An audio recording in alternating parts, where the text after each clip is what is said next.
Mhm. So just to glad we caught that early on. Yeah, that's been a thing with us lately, rushing so much. As I was stating, one of the things that we're going to have to be upfront honest with the community is with how we balance this survey between certain asks that members of the community have. We have folks on both sides of the issue. So this is a very polarizing issue in a community, which means aspects of this survey are going to be polarizing.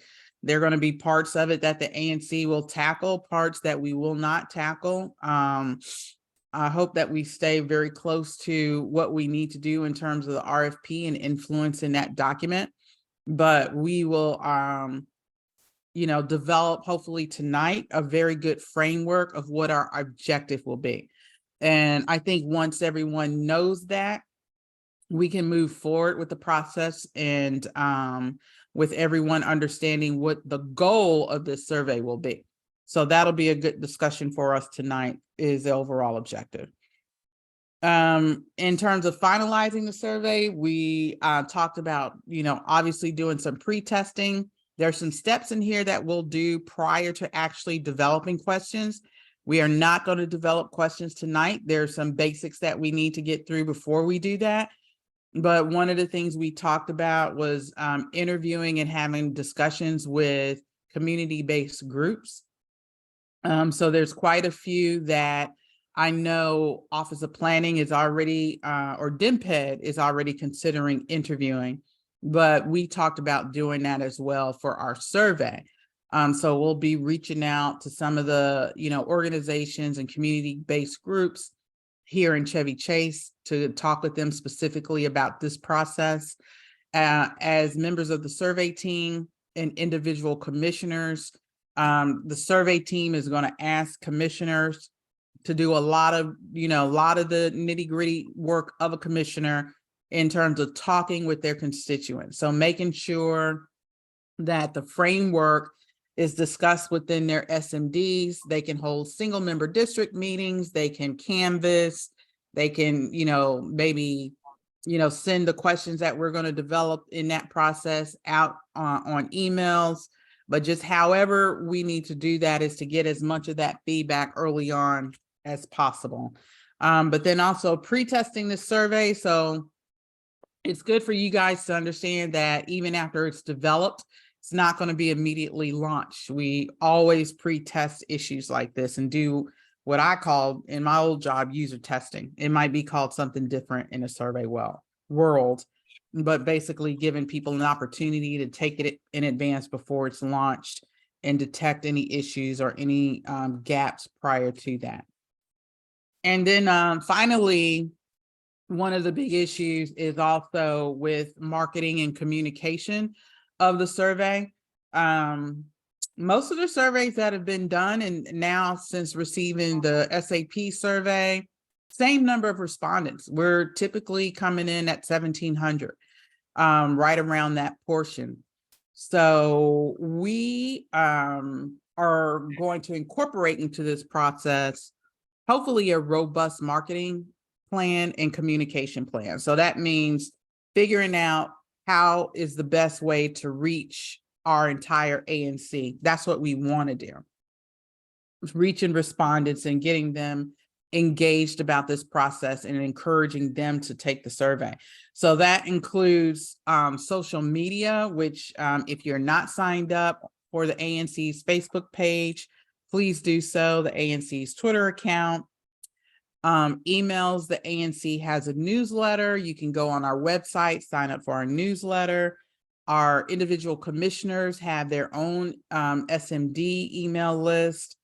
We talked about door-to-door knocking. We talked about mailers. So there's quite a few ways that we've talked about how to reach every door in our SMD. And I think that's important to say up front and to make sure everyone understands that is our goal. Because a lot of times you might see on, one social media channel or another listserv post or whatever, that the ANC is, not sharing information. That's not our goal. It comes with a lot of work, and that's something else we're thinking about and that we've talked about. There are folks out in DC that knock doors all the time in terms of paid staff. Maybe we might have to do that. So we're gonna work on that as well. So those are just some kind of background logistical issues that we've talked about in the other previous meeting we had, and then some, also some things that we discussed with the consultants. So in terms of the consultants, what I would like to ask is, Bruce, you sent out to the commissioners earlier today a draft document that's kind of a framework for what we talked about with the consultants. If you don't mind going over that with the broader group here. Sure. And one of the things I think we need to do after Bruce does his presentation on the contribution of the consultants is I want to go back to that question of what our objective is. We talked about that early on with the consultants. And I think our goal is to get a plan to them to kind of approve and say, this looks great. Our objective is probably the one thing that's not on this document that I think we need to clearly state. And I think that's going to be a good discussion. That's probably going to take up the rest of the meeting portion. Okay. Shall I gloss the document? Before I do that, for those of you who don't know me and whom I don't know, let me just very quickly say, with regard to the task at hand here, research, I, in my previous career, was for several decades head of global strategy and development that encompassed the International Market and Audience Research Program for all U.S. government-funded international media. So the brand names that many of you would recognize, Voice of America, Radio Free Europe, Radio Liberty, Radio Free Asia, all nested underneath a presidentially appointed board that I worked for and headed that portfolio of global strategy, research, and development. And in that capacity, managed a global market audience research program that was $10 to $12 million a year for several decades. And as a consequence of that, working with a myriad of international research firms that carried out the work on contract for our agency, I got to know a lot of professional survey research people. And it just so happens that 3 of those people live in our ANC. Very fortuitous for us. Those 3 are Steve Connors, who is in Lisa's district. He lives on Worthington Street.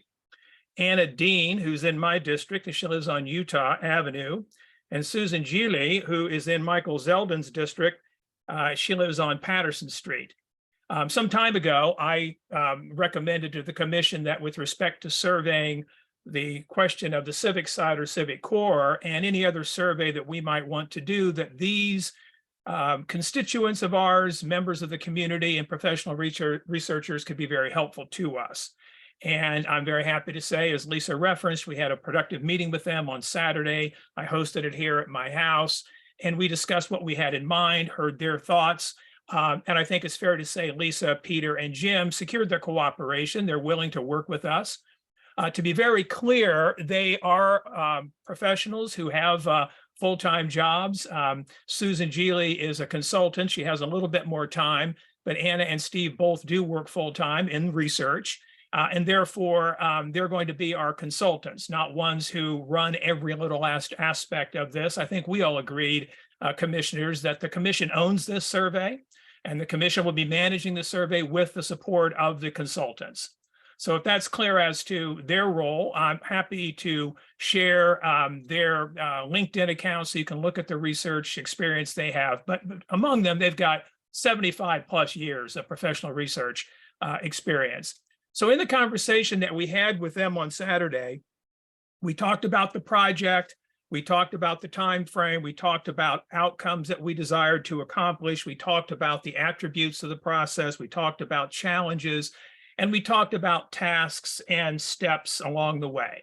So Lisa, what I'll do is very quickly go through this for everybody for their benefit. I know not all of you have received this document, so bear with me. It's just a one-pager. It's a skeletal outline, as Lisa described. And it simply sets the stage for this conversation that we're having tonight. The project simply stated here, and subject to our further discussion, of course, is to survey the community on their positions and preferences regarding redevelopment of the civic site. So we're outlining that we're going to the community to understand their views and their preferences.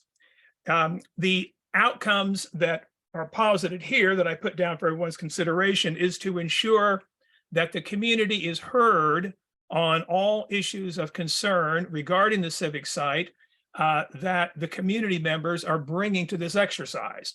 So it's to hear people. As surveys are about that. They're about asking people their views, getting those views, and understanding where people's minds are on a given topic or set of topics. So that's one outcome, that the community be heard. The other outcome is that the development process that Lisa was just referencing be informed with key community criteria. So we can talk about that.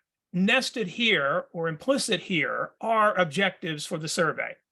So again, we're going to go out to the community to understand the positions and preferences of our community members, and we're going to seek to hear them and inform the development process. That's what we're outlining. In doing that, we want a process that is transparent. I think these are relatively self-evident, so I'm not going to gloss each one of them. Transparent, honest, responsive, inclusive, impartial, straightforward, and efficient. We recognize a lot of challenges. We were just talking about them. Lisa was mentioning them concerning the fairly aggressive DEMPED OP timeline. The fact that DEMPED and OP are developing their proposals. We're going to hear, of course, from OP on the 26th of June, as announced. So we are working with information being delivered to us as we implement the survey. It's a challenge. The community, obviously, is many members of the community. Those of you on the call tonight have a great investment in the outcome of the survey. We recognize that. There are elevated expectations in the community. We're heading into summer vacation season, which obviously makes it very difficult to field a survey. And in light of that, as I'll mention in just one moment, we are looking at implementation. This is all draft. It's all for discussion. So understand that this is notional in September, when everyone is back from summer vacation. It would make little sense to field a survey in the middle of August. We recognize those vacation season. We also recognize that there are members of our community that, relatively speaking, are hard to reach: apartment dwellers, young families that are very busy, some of the elderly members of our community. We want to be sure, as Lisa mentioned, that we are doing everything possible to reach everyone so that we sample everyone's opinion. Everyone has an opportunity to participate. We are also looking at the modalities, whether it's entirely digital, whether there's a hard copy component, and managing those two concurrently is a challenge in its own right. And then, of course, we're managing a process here with a commission, with a collective decision-making model, which always has its challenges, as you know. It's not a command style operation here in management. So we recognize that. So those are the aspects leading to what exactly we would be doing. And let me just walk you through this quickly. We're doing the first piece right now in part. We'll be setting the strategy and structure. We'll be squaring away what we come up with through this conversation with the consultants to get their further buy-in, and then we'll draft the plan. We will then inform the public, and of course, many members of the public, you included, already know that we intend to do this survey, but not all people do, and we'll invite input from members of the community. We will, as we do that, begin a program of research to define exactly what we want to know, the data points. We will look, as Lisa was mentioning, at prior research studies that have been done to understand what we already know, and to build on that and take that into account. And then we'll discern the gaps. With that information, we'll develop sample questions. And of course, many of you have already jumped to that phase and submitting questions to us, and we welcome that input. We value your contributions. We're contextualizing it here in the sense of an overall plan of action and indicating where those questions will go. We will have sample questions then that we take back to the community to engage, as Lisa was mentioning, key stakeholder groups, key stakeholders, and just members of the community. Commissioners would then sit, as Lisa was mentioning, with their constituents in individual single-member district meetings, focus groups, and other activities to get feedback on the questions. We would then factor that feedback in, design the questionnaire. We then test the questionnaire. Now, these steps are throughout the course of the summer, now in July and August, preparing us with a tested questionnaire to implement in September. And that implementation of the questionnaire, of course, has multiple steps. It has a distribution piece, obviously getting it to all members of the community, an aggressive marketing and communication component, a very assertive monitoring of how it's going in real time, being very careful to notice if there are any glitches, troubleshoot those quickly, and make adjustments on the fly to ensure the smoothest possible operation. And obviously to generate the highest number of responses. We would then tabulate and analyze the results. This would be in October, prepare a report, obviously based on the survey, brief the community and the city, and then take this to the commission for any appropriate resolution or resolutions. So this is the rough sense of what we have in mind with the task as I just identified them. The window here is June. Today is the 20th to roughly October 20th. Again, it's just notional. This 4-month period. Implementation, again, would be when everyone is back from their summer vacation and we can ensure the highest possible response. And we've had ample time to do all the consultation with the community that we need to do, develop the questionnaire, test it, and be ready to go just after Labor Day. So that's a thumbnail sketch, if you will, of what we have in mind. And if you want then Lisa to come back to the top, talk about the objective, as you indicated, I would just go back and reiterate that what's posited here is to ask the community their views and their preferences regarding redevelopment of the civic site to ensure all folks are heard and that the development process is adequately, richly informed. So with that, I'll turn it back to you, Lisa. Okay, we have 2 questions. The first question came in the chat, and that is from Carol. And she asked, Bruce, you said that the survey is only for the Chevy Chase Commons. So let me clarify that. There's new language that's floating out there in the listserv, and I don't want folks to get confused. I'm not sure where Chevy Chase Commons is coming from, but that is being used, and Carol used that here, and she put in parentheses Civic Core. The ANC refers to it as Civic Core. So if you hear Chevy Chase Commons, you hear Chevy Chase Civic Core, it's one and the same. I just want to make sure folks understand that. Why not also survey residents on the proposed upzoning for the rest of Upper Connecticut Avenue, new special zones NC 18 and NC 19? And then we'll go to Commissioner Gosselin. So these are all interesting comments, and I'm in listening mode. I'm happy to respond, but I think the idea here, of course, is to capture people's input. So happy to listen to what people have to say about all this and take it on board, and then we will move forward from there. Okay. Commissioner Gosselin. Yeah, thank you. I want to start by thanking Bruce and especially the residents who have met with us Saturday, Steve Connors, Anna Dean, and Susan. Gili. Help me with the pronunciation there. Well, she has it accurately in Italian, but it's Gili. Yeah. Gili. Okay, yeah. Sorry. I think two things that came out of that meeting, which were really helpful, is their questions spurred us to sort of see that there are these 2 issues, that residents get heard and that preferences get mapped out. I think the other thing that was very productive is that we've got a little bit more breathing room than I thought we had. I think it's wise that we don't field any survey until September. I think that most immediately people need to focus on this meeting next Monday our ANC meeting, which is really going to be devoted to listening to OP talk about where they are on the draft zoning changes for Upper Connecticut Avenue, including the community center, library, or civic core site.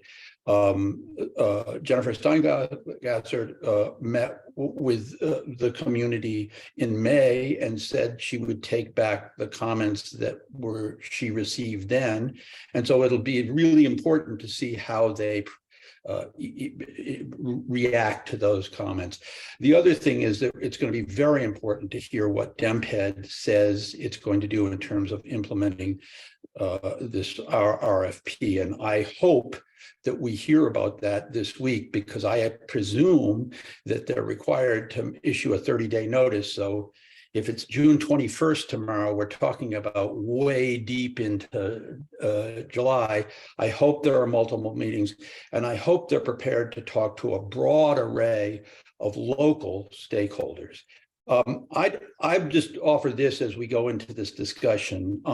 My understanding, listening to Lisa and listening to our discussion in our first meeting last Tuesday, and in our discussion with Steve, Anna, and Susan, is that we are looking at a short, tight survey, 5 minutes, 10 to 12 questions, focusing that bear down on the community center library project. That's really important, and I understand Lisa's view that that we need to be prepared to talk to DEMPED in DEMPED's timeframe. But I think we need to keep in mind, as we focus on that first step, that this is going to be a long process. Both the change in zoning and what goes on at the civic core is going to be a long process, and we should also, perhaps not in this forum, but we should also be talking about a framework for going beyond that. My own view is that we need to have a more comprehensive survey follow on later in the year, early next year, that we do need professional help facilitating the discussion, including the discussion of the zoning changes, which OP has offered to talk with the community about, and which will have a great deal of effect on what happens at the community center library site. And so I hope, as we think about this, we understand that we're trying to answer questions about what the community wants at the civic core, the community center library site, but that we have a longer task ahead of us about broadly the changes in our main street. Thank you. Commissioner Nash, I'll let you go, then I'll follow up. You're on mute. Yeah. Okay. Yeah. I'm gonna try to respond to this way I understand the objectives of this, because that was a additional question that you put before us, Lisa. And as I understand it, the purpose of this is, yes, to hear what the community has to say, but not just out of curiosity, that we want to hear what the community wants or does not want in that civic core area that Peter is talking about, because we are hoping that will have an impact on our RFP process. And that is going to happen fairly soon. And that's why I think we want to keep this focused. We want to keep the thing relatively short to improve response. I think I heard typically we get 10% response rate, which is to me not very impressive. I also think we should be humble about the reliability of the results here, especially if we're only getting 10% of the people. It makes me wonder, well, what are the 90% who aren't responding? What do they want or don't want? So we shouldn't regard this as the be all and end all, but it's going to give us more information than we have now, which is a good thing. And unless I'm missing something, there may be more to it, but I think for me at least, the goal would be that then when the RFPs come in, we can say to the city, all right, well, look, we want this, we don't want that. Plug that in to whichever RFP is ultimately chosen. And that way the community will not only be listened to and heard, but hopefully they will have an impact in what is finally built there. Yeah. So just to piggyback on a couple things mentioned in turn, so I just want to make sure everyone is aware.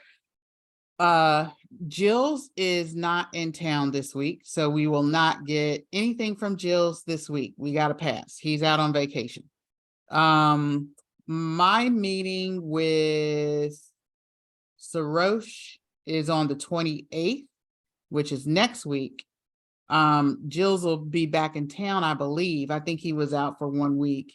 And I'll hopefully have a better understanding of the timeline then. So they do have that requirement to notify the ANC. I believe it is 30 days, as traditional with most stuff on our thing. So we know it's not going to happen in probably June. I mean, it'll probably come out sometimes in July, which is great because that gives us more time. So we might have to, and this is just for everybody's understanding, when we get their timeline, we'll be able to better drill down on our timeline. So right now we're going June to October. That might fluctuate, if they give us a 30-day notice and then we have, a survey RFP response deadline at a certain date, we'll know whether we can either shorten it or lengthen it. We might even be able to lengthen it, because if we go through that whole process and then I believe I don't want to say it's 30 or 60. If someone knows, pop it in the chat.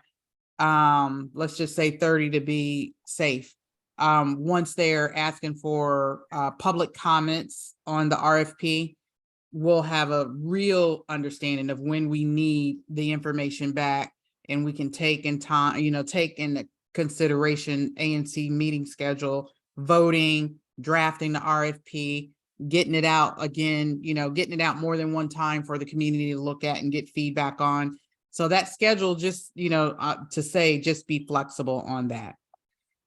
And yes, Peter, I think, in a long term, we should be looking at our survey process, long term, but right now we're at an interim step, and that, very specific interim step is our RFP process. And Jim, you're right. Yes, we want to have a survey that we can have information that helps us inform and influence that process. And I think that's a major goal of this survey. And in terms of the objectives that Bruce wrote, I think, like we talked about in the beginning of the meeting, those competing priorities and those competing tensions is how to balance, some of the issues that the community has had in the entire process with getting the juxta, the information we need to actually influence the process, which is really critical. The only thing I would say on the way the outcome is currently written, we have community is heard on all issues of concern, and then the process is informed with key community criteria. I'm almost thinking that needs to flip. I don't think we can address all issues of concern, and I think we would be disingenuous if we told our community that as part of our objectives. I think, if we said key, we could probably say that, but I do think that part of this process with, especially outside of the RFP, when we're talking about issues of concern, I do want to look closely at those surveys and see what has been addressed, what has been answered. Because one of the things that we talked about is not being asked a question on affordable housing. Well, the small area plan survey asked several questions on affordable housing.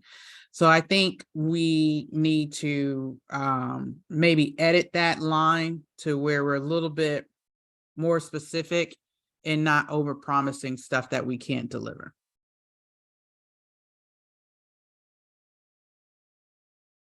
Lisa, a couple things. Back to Jim's comment about the response rate. It might be helpful for everyone just to have in mind that typically in any kind of survey that would seek to represent the opinion of, say, a given community, a nation, a country, what have you, you would have a survey research organization draw up a representative sample. So they would define the sample size. Typically, if you're surveying, we'll pick a country. If you're surveying Nigeria with 215 million people, your sample size might be 3,000, and it would be constructed in such a way that you could project onto the rest of the population because you have constructed that sample with regard to the key demographic variables. Here, of course, we're not doing that because we want to give everybody an opportunity in the community to respond. Now, when you enter into that equation, a 10% response rate is not bad. It's difficult. We can push it to maybe 15 or 20%. I had notionally, and I didn't put it in the one pager that I sent everyone, but I had a 15% response rate that would put us at around 2,100 or so in terms of the responses we might get back based on a 14,000 person population for the ANC. So I think that's also important to shaping expectations. We probably aren't going to get 5,000 people to respond, although that would be great if we did. But a robust response, I think, would be in the area of 2,000 or so. That said, again, it's very important to try to reach out to every nook and cranny of the community to make sure people in apartments, people elsewhere have a chance to participate. And just on your comment, Lisa, well taken about all, that's only meant to indicate that a lot of people in the community are coming at a survey of this sort to see if their concerns are reflected in the survey. Are they being given an opportunity to participate and answer matters of concern to them? So it's more about fashioning a survey that touches those issues.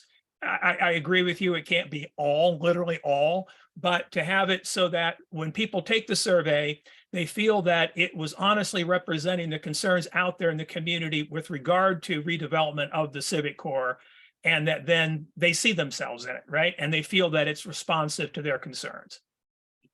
Yeah, I mean, I think we just have to word this carefully, because if you look at it on its face, all is all to me. And some people are going to take it that way. And there are some concerns that, it's not appropriate for this survey to go and address. So that's something that the survey committee is going to have to discuss and the ANC is going to have to agree upon. And we'll see that when it comes in. I mean, I think it's good in terms of our strategy to talk with the groups about some of their issues and this survey process and design. It's good for us to go and talk to our individual SMDs and constituents and hear what these issues are. I think we're going to find, though, as one of the things that we talked about with the consultants, and this is a little bit more technical than what I'm aware of, but remember when we talked about having short time to actually collect this type of data, and one of the consultants said, absent that, you should look at what you already have, and we were basically talking about the past survey data, and she had a technical term for it. I don't know what it's called. But we might have to use a combination of that.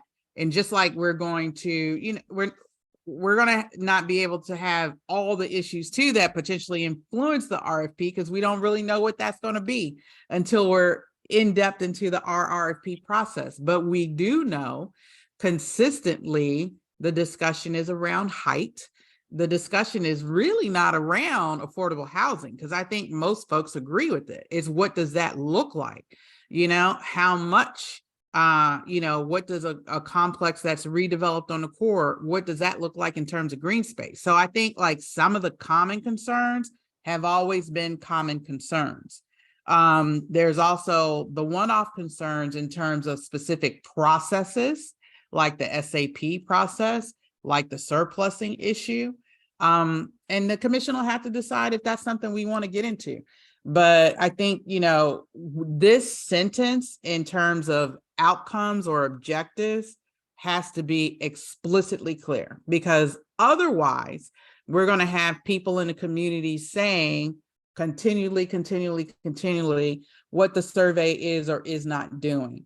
And I think we have to come out, you know, of our next meeting, and maybe we spend this week drafting that statement to where we all agree upon it, and having a very, very specifically clear objective statement. That's what I would recommend the committee to do. One of the things too, I just wanted to touch base with, I'm trying to address questions as they pop in the chat, but one of the things came in, I think from Stuart, about the, let's see, he had asked about, I think, the RFP. The process that is going to take place, no, the RFP has not been issued. What we're kind of gearing up to is for that process. So what kind of happened is DMPED, and I'm just summarizing it really quickly. DMPED has received a lot of feedback from the community that said this process stinks. No one has liked it from the SAP forward. And one of the one of the issues that's always mentioned is outreach and engagement and making sure the community has input into the process. I had talked to Jills about the RFP process, and it's really our RFP process, and that is the only one in the city where community engagement occurs prior to an RFP being issued. If you also recall, we had both council members send in a letter to DMPED calling for more community engagement. Councilmember Fruman's letter specifically talked about the community being able to weigh in on the RFP. At the same time, you had the ANC issue a resolution saying we're not going to, accept a position on surplusing right now because it was too early in the process. There wasn't a lot of information that the community knew about specifically what was going to be surplus and some things like that. And we basically said we want a more robust community engagement process. So the process that the district has at its avail is our RFP process. So during the March Madness event, which is that DMPED event where they announce all their projects, they announced that Chevy Chase Civic Corps would go through our RFP process. And there have not been a lot of communities that have used it. I think it's added to the time frame of the district's development timeline that they would probably like to shorten because it includes community engagement. But it is the only process where we would be able to say, here are our preferences for an RFP, and that DMPED then puts those preferences into the RFP. And that language basically looks like, here's what happened at the community engagement sessions that they had. This is what the community called for in terms of preferences.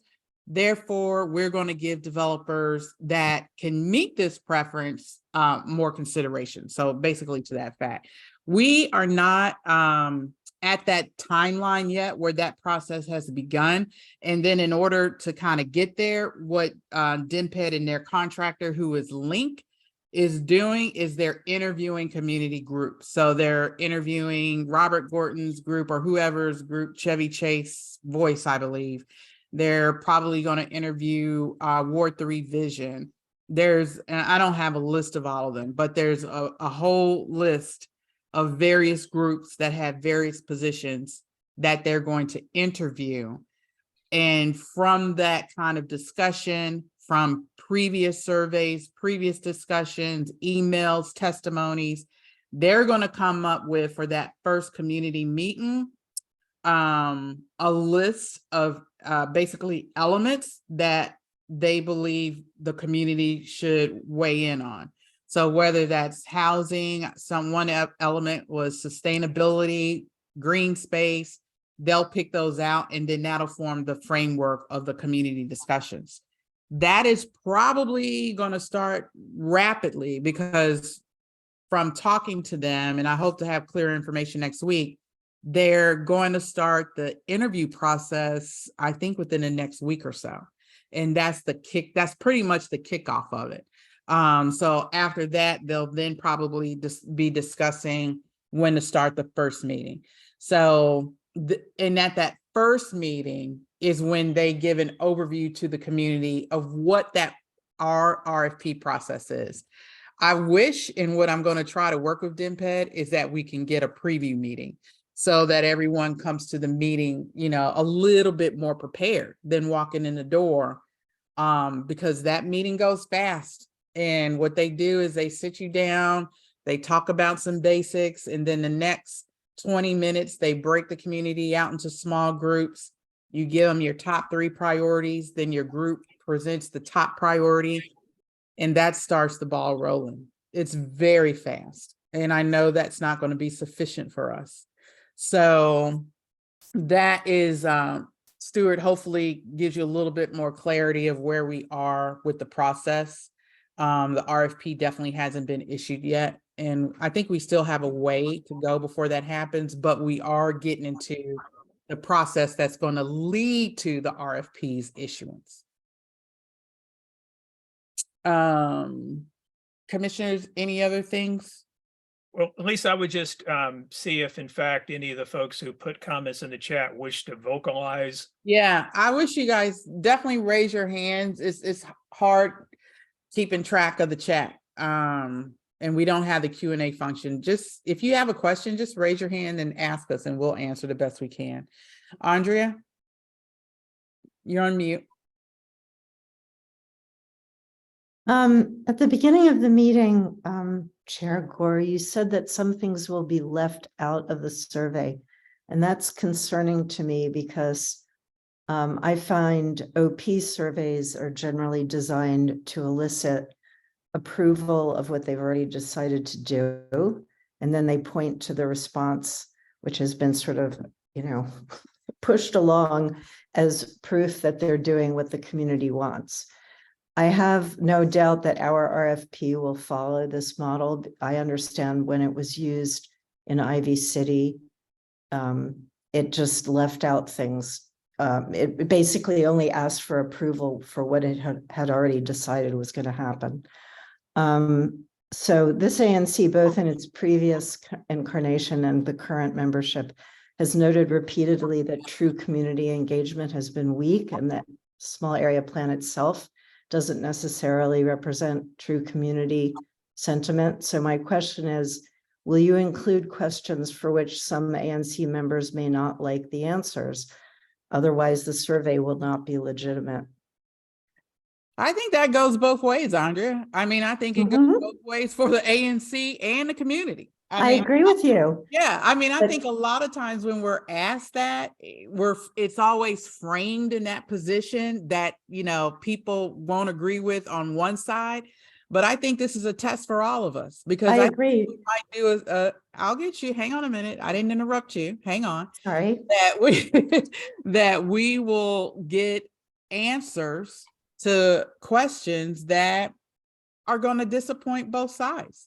But, just from the quick answer on what we will include, I don't know what's going to be in the survey at this point. That's what this discussion is going to be about. We have, and I think either Bruce or Peter kind of pointed out, there's two polls. There's the community sentiment poll, and then there's the influence, the RFP poll. And that's what we're trying desperately hard to balance.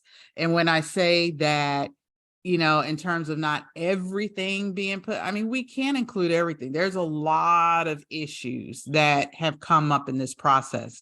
we're going to, at some point, for the sake of the survey and for the sake of what we're trying to influence, whether that's, a resolution that reflects the sentiment of one issue versus the other issue, or a resolution that's trying to influence what the community preferences are for the RFP, we'll have to balance that in the survey. And you're going to hear those discussions live. We're not hiding behind the wall doing this. We're doing it out in public, and it's recorded. So that's what I was kind of saying in the beginning, that once we get to that stage, we're going to be honest with the community. And there's going to be some folks on each line that's probably not going to like the outcome, but we're going to do our best to balance those two issues, and do it in a way that we can take some kind of actionable result behind it. Okay, you had more to say on that. Go on. I did. Well, you mentioned case in point, that you thought the community was behind affordable housing at the civic core. So, for example, I could imagine omitting a question about, do you support housing at the civic core? And I think that would be a huge mistake, because I personally have my own opinion. If the community came down in a way that showed that the community had a different opinion, I would say, okay, I can, I believe in democracy, and that's that. But if you leave the question off, it delegitimizes the process. Well, I think it would delegitimize a process in certain communities' members' understanding. I don't think the entire community, and this is what I mean by polarization. And I'm really not, I'm not going to address my thoughts on this, but I don't want to polarize a community any more than we're polarized. But It's the question itself is a neutral question. And okay. Okay, the Office of Planning never asked. Right. So I think somebody should ask. Of course, Yeah. I know. Of course they didn't ask. They're not Right. going to ask. That's not their agency mission. Their mission is to get the zoning, and like DMPED is not going to ask, because their mission is development. So yeah, you're right. No, they didn't ask. And, based on the agency's marching orders, I wouldn't expect them to ask that. You're absolutely right on that part. Okay. Well, I just think, I guess you've heard what I think, so I'll just stop. Okay, I think Commissioner, I don't remember who went first, Nash and then Gosselin. Mm-hmm. Yeah. I want to respond in part to what Ms. Rosen asked, but I think other people may be thinking along the same lines. And I'd like to put a question to her and others. And my question is this: well, number one, we have to just start from the assumption that in some ways this is not a democracy. If everybody in this area says we want X, the city may say that's just too bad. We're not going to do that. We live in a larger city, and this little, what we want in our little area is only a part of the city. And if the city decides they want to do something, then they're going to do it. And so my question to you is, if we know for a fact that affordable housing is going to go there, is it misleading to ask people, do you want affordable housing? Because then let's say everyone says, no, we don't want affordable housing, but the city does it anyway. Don't you feel even more frustrated and marginalized and ignored if you ask the question? Everyone says this, but in the end, it doesn't make any difference anyway. And so I don't know if this is the case with affordable housing, but it may be the case with other things. And so there might be a reason to leave something out, simply because to put it in there, it makes people think they have a say-so in it when maybe they don't. The city's just going to do what they're going to do. What we can do is we can influence some decisions on the margins. So, and that can be important. What kind of affordable housing, how much of it is one example, or how much open green space, what kind of activities will be there, that kind of thing. All right. Andre, did you want to respond to that? Yeah, I think I see your point, but I think that in a democracy or in representative government, a republic, I guess that's what we live in, or we're supposed to. It's important to know when your elected representatives ignore you and to take that away. I mean, you're basically treating the voter / taxpayer like a child, and it's kind of insulting. So that's what I have to say. Thanks, Andrea. Commissioner Gosselin, then Commissioner Lynch. Yeah, I rather than debate this point, I have to say I have sympathy with Andrea Rosen's questions. And I do think the credibility of any survey depends on asking questions to which we may not want the answers we get. I think part of the problem, the dilemma we face here could be solved if we don't design the whole thing. We make clear that the exercise we're involved with now is trying to get answers about the community center library, and that we are going to, over time, do a longer term process, one that informs, for example, when the proposals come back from the RFP and are presented to the community, helps people understand where their neighbors are in looking at those proposals. This is going to be a long process. And if we take advantage of that fact and say that we're doing this community center library preferences now, but we're not disregarding, I mean, I still think we're going to have to ask tough questions in the community center library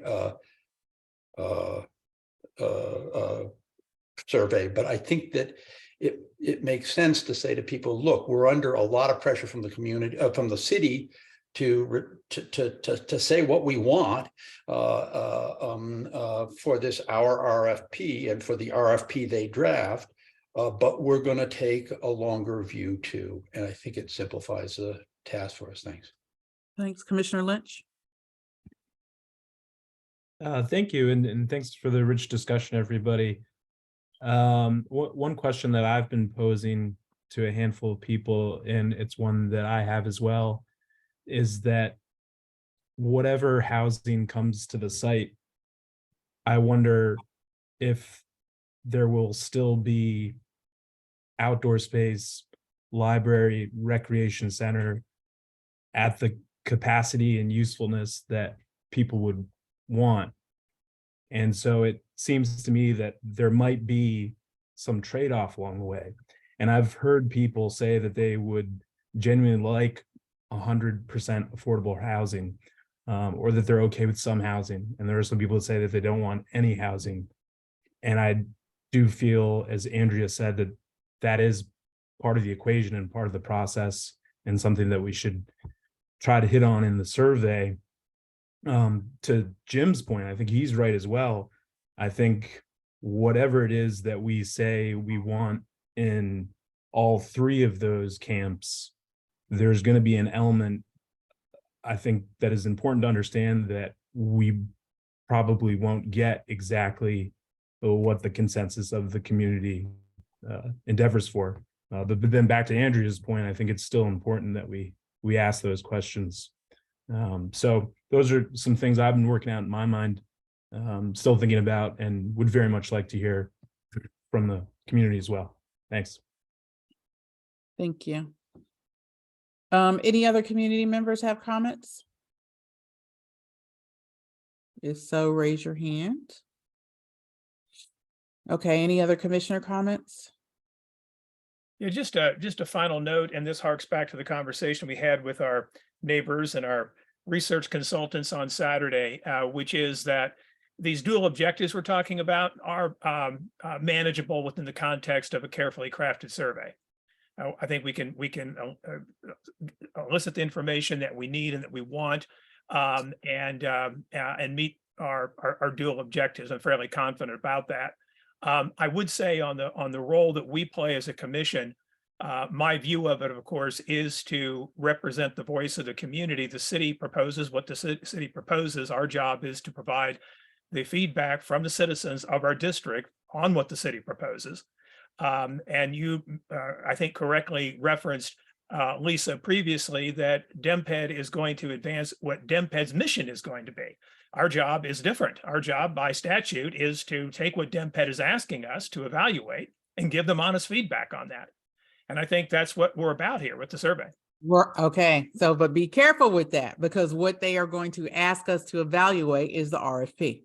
Well, but I'm saying in the honest feedback also includes, and I'm going to reference comments made by many here on the call, and that is that the community has a variety of views on the redevelopment of the civic core. And I think that's important feedback to provide to DEMPED and to the city, even if it does not align with the DEMPED process. We can at the same time provide feedback on the DEMPED process, because we discussed this on Saturday, using the survey instrument to elicit the totality of information we need to provide. But at the end of the day, we also want to represent those views in the community who say whatever with respect to how they see the redevelopment of the civic core. So again, I think there's an opportunity here to do careful development of the survey, design of the survey to achieve both of our objectives. Okay. Jim? Yeah. At first, I want to respond a little bit to what Bruce says, that I think that it's important for us to remain humble about the survey results. If we get 10%, he's hoping we get 15%. And what those 85% of people think, to me, is more important than the people who respond to the survey. And we may never know what that is, but we do know that people who respond to surveys and who get activated by issues tend to have a certain type of profile and come out on a certain issue. People are motivated when they fear they're going to lose something that they have. Okay, that provokes response. Let's just, for example, how the people who might want to live in affordable housing aren't even going to be surveyed. Okay, potential members of our community. All right, but so I just think that the survey is not going to tell us the community voice. Number one, there is no such thing as a community voice. There are community voices, and we want to listen to as many of them as we can. But number two, the community is far bigger than whatever this survey captures. It'll give us more information we have now, and that's a good thing. But I'm more humble about what it'll tell us. But finally, we're getting towards I think maybe the end of the meeting, and I'd like to have some homework for what we should do for the next meeting. I think, Lisa, you said we should all come up with objectives. Yeah, we need to tighten up that objective statement and get to a point where we're all in agreement on that statement. That is the most critical thing moving forward. We can't draft survey questions. We can't be honest with the community. We have to agree on that objective. And is that it? Is there anything else we could do? One of the things that we also talked about doing, so I think a couple things that we should do for the next meeting is we should have our list together of community organizations that we want to reach out to. There is also something else that I think we should maybe consider. I'll ask the ANC to consider. There was a request from someone that lived on, what street? Right by the Civic Core. I can't think of which street that was. To be part of DEMPED's survey. I don't know if DEMPED's focus is going to be on organizations and individuals or just organizations. Hopefully I'll get to know that next week or so, but maybe we want to think about, which I've always thought was a good idea to do, is expanding not only the organizations, but maybe individuals that live right in that adjacent area. And I mean like the houses on the street that are going to be like right across from the Civic Core. I think out of everybody that probably feels that they have not been heard, it's those folks that are going to have to look out of their window every day and see that. I would be absolutely willing, to extend an invitation to talk with those people. And I'm not talking about a block away. I'm talking about the people that are right there, that are like, that thing is right across the street from my house. I would be very interested in talking to them. And I think, for a project that is of this magnitude, that would be a gracious thing to extend to them. Peter? Yeah, first of all, I think that's a brilliant idea. Secondly, the person you're talking about is Connor McCarthy, who's on and lives on North Yeah, Campus. I didn't want to bring his name up. He's on I the didn't know if he wanted me to dime him out, but yeah, it was you, It's all Connor. good. Thanks. And third, just FYI, I can't make 7 o'clock next Tuesday because I'm doing the third in a series of apartment building meetings. So if we could move it to 5, that would be great, but it's like the only time I can do this meeting. That's fine. So, is a survey committee okay with 5 o'clock next week? Thanks. Yeah. Okay, great. So the objective question, the list of who we want to talk with in terms of organizations, and if everyone is okay with those individuals, that I think we need kind of a schedule of when we're going to start doing those talks. And then prior to talking, we need a framework. And that's why we need our objective very clear. We need a framework for what we're going to ask them. So I think those 3 things we should probably work on and finalize for our next meeting. Lisa, let me suggest a couple of quick things going back to what we were discussing earlier in terms of tasks. I think it would be good for us to go ahead and compile all of the research studies that have been done in the last 3 or 4 years, make sure we have all those, all the commission members have those, have read those, understand what they were asking about, so we know the accumulated knowledge, if you will, or information that's come out of those surveys.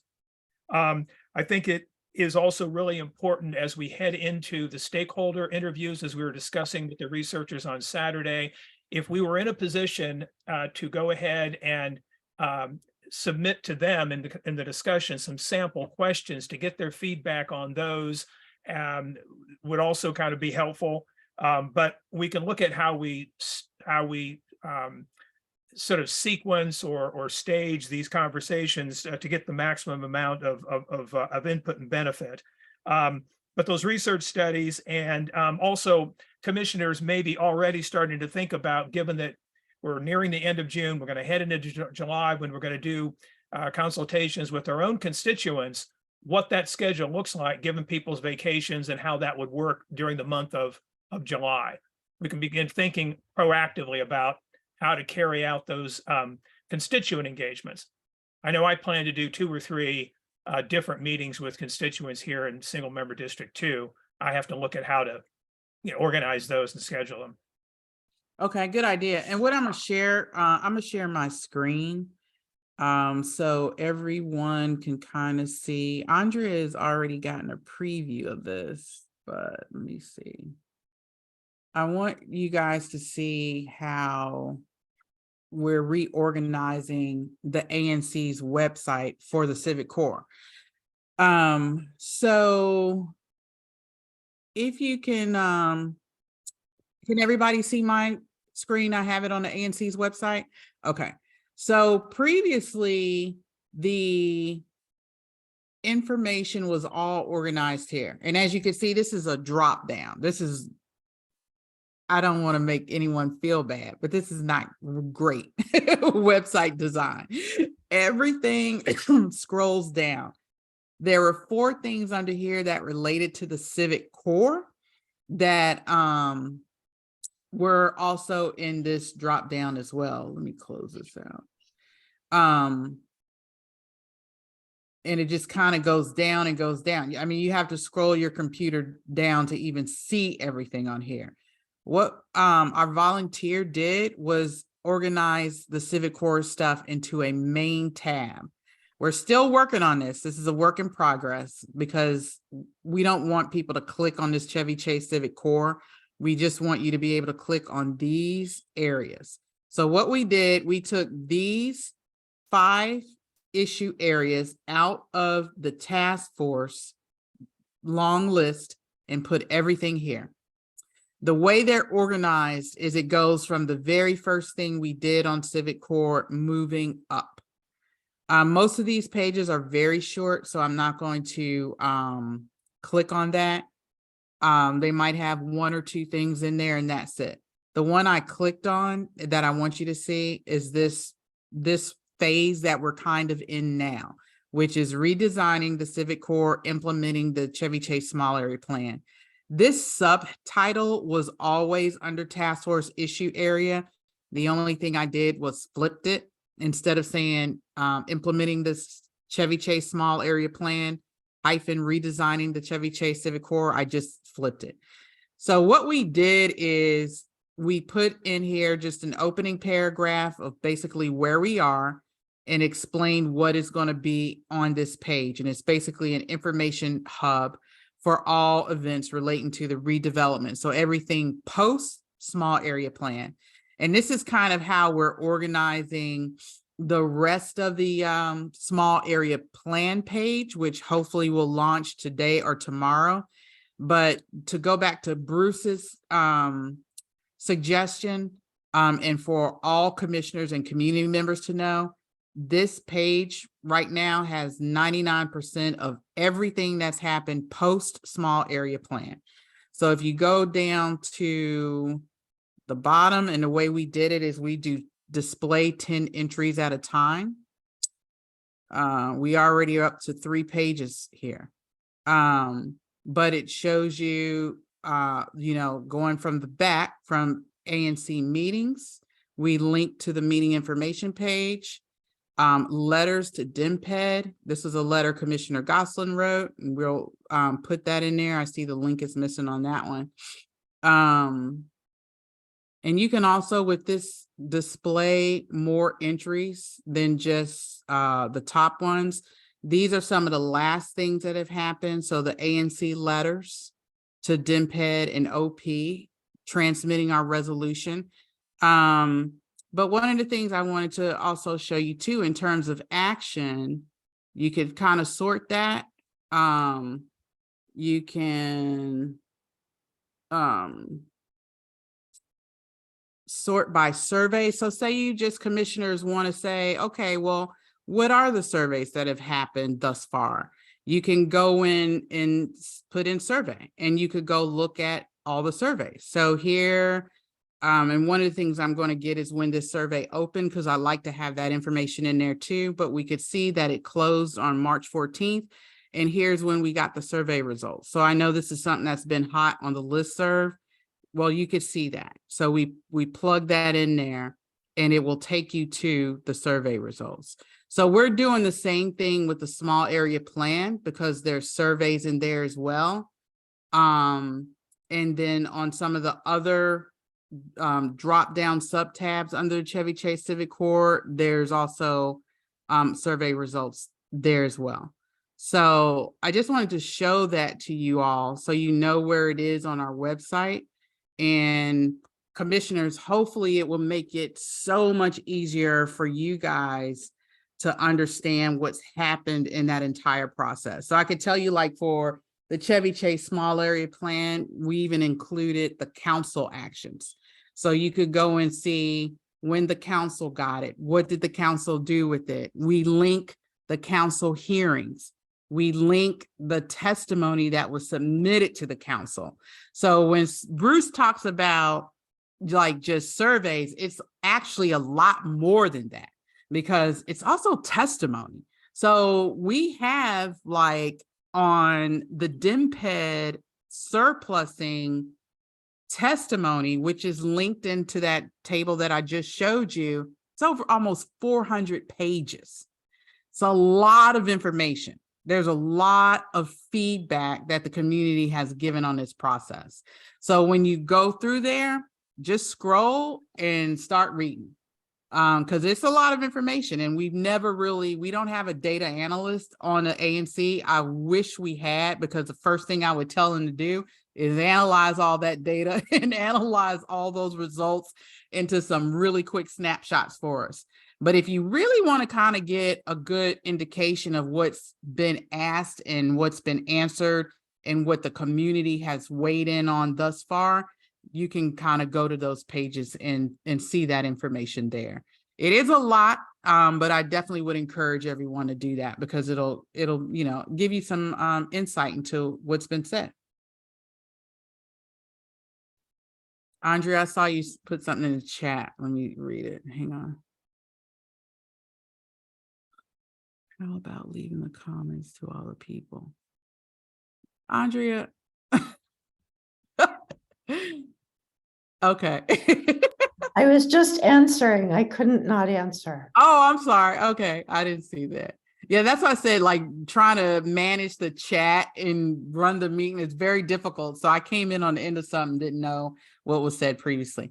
Okay, that's it. Unless there's any more questions, thank you all for coming to our first meeting. Thank you for hanging in there with us. It's 8:27. I'll call us adjourned. This will be posted on our website, and anything relating to the Civic Corps past small area plan will be under that one tab, that top tab that says redesigning. So this meeting will be posted there. We're also still posting, I got to post the committee recommendations. There's a couple other things that need to go in there, but just follow that page going forward and you'll be pretty much up to date with everything that's happening. And I'll send minutes around, commissioners, very like high level bullets and next to-do list of tasks. Thank you so much. Thanks, everyone. Thank you. See you next Tuesday, 5 p.m. Good night. All right. Good night. Thank you so much.